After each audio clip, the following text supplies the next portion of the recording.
Kalau korang suka dengan filem thriller yang penuh misteri, twist dan buatkan korang meneka-neka sampai ke minit terakhir, korang kena tengok cerita ni, Dendam Malam Kelam di Netflix. Sebuah filem bukan filem thriller biasa, tapi thriller psikologi yang buatkan korang tanya-tanya apa yang sedang berlaku. Cerita dia bermula dengan seorang lelaki yang bernama Jeffrey. Dia berkahwin dengan seorang perempuan kaya dan berjaya, nama dia Sofia. So pada mulanya perkahwinan diorang ni nampak bahagia dan sempurna.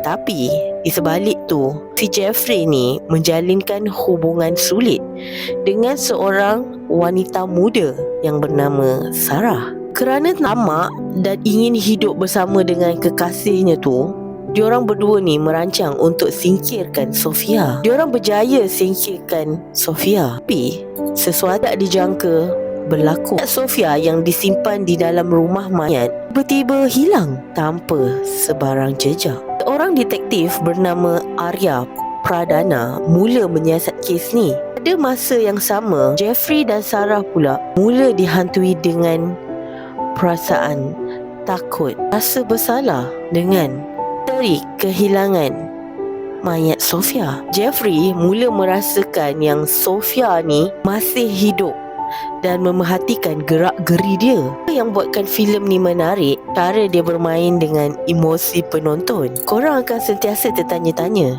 adakah Sofia ni benar-benar mati? Siapa yang ambil mayat dia? Dan adakah kejadian-kejadian pelik yang berlaku ni kadar halusinasi? Memang sesuatu yang lebih menyeramkan. Setiap babak disusun kemas hingga plot twist di akhir cerita yang benar-benar mengejutkan. Pada keseluruhannya, Dendam Malam Kelam ni adalah sebuah misteri yang berjaya membuat penonton berfikir daripada awal sampai akhir. Lakonan diorang semua mantap dan jalan cerita penuh dengan teka-teki. Penamat yang memuaskan dan membuatkan filem ni berbaloi untuk korang tonton. Kalau korang dah tonton filem ni, apa review korang? Dan babak yang mana korang dah mula syak sesuatu dengan cerita ni? Jangan lupa untuk follow Aisyah Hassan untuk review filem yang lebih menarik. Bye korang.